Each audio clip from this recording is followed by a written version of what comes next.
Remember when much of the media said that President Trump was crazy for the way he was dealing with Kim Jong-un? You remember all of the tweets, the bluster, the threats, going to reduce North Korea to a pile of ashes, fire and fury, little rocket man, my nuclear button is bigger than your nuclear button. Now look, I'm not saying it was misplaced to question the president's strategy there, but the idea was that the president was driving us closer to nuclear war.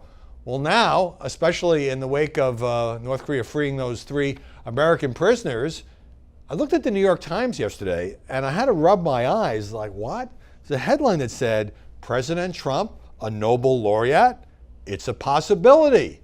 The idea said it was once far-fetched, and now Trump supporters are talking up the idea, but even quoted some former Nobel winners and Nobel Prize experts as saying it's not impossible. Now look, there's a long way to go between where we are now and the idea of striking a nuclear deal with a country that has resisted that for a quarter century with numerous presidents, which has made promises that it can't live up to. But wow, that New York Times headline.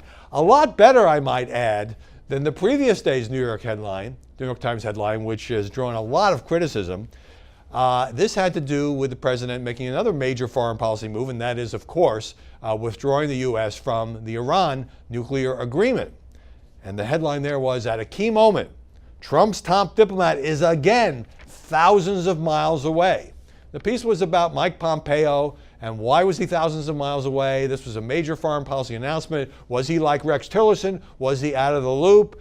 It turned out that Pompeo was in North Korea and brought back those 3 American hostages. I call them hostages. So it looks a little different now. Hardly the Times' finest hour. And the really amazing thing is, the story said that Pompeo was in Pyongyang.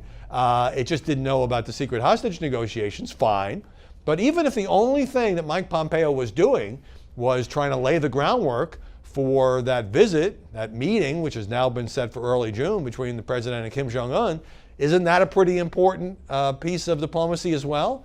You know, this really reflects the media being so fixated with optics, because the optics would suggest that the Secretary of State should be standing at the president's side when he made the Iran announcement, even though everybody had known it was coming, had been pretty well signaled for days, rather than going off and dealing with another nuclear threat. And the president, when he welcomed those 3 Americans, 3 in the morning at Andrews, Joint Base Andrews, he had a little fun at the Times' expense. Mike, you're here. The Times said you were missing.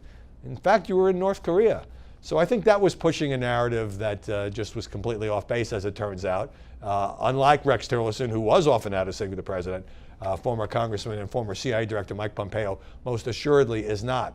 But back to this question of the criticism that Trump got when he and Kim were trading all of those global insults.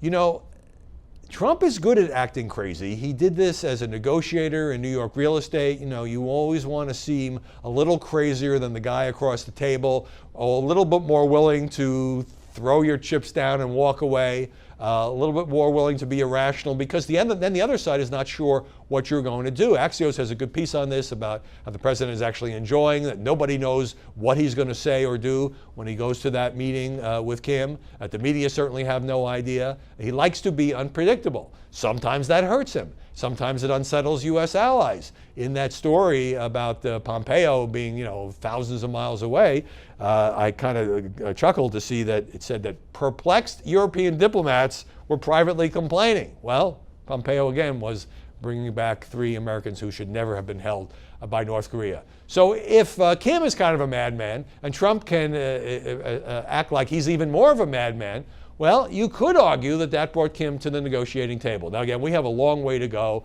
North Korea has played this game before. Could there be sufficient verification for any kind of deal? And even the president says, look, this may not happen. Look, I may have to walk out. But with the New York Times, even with a question mark, is saying Trump and Nobel Prize in the same headline, something has changed.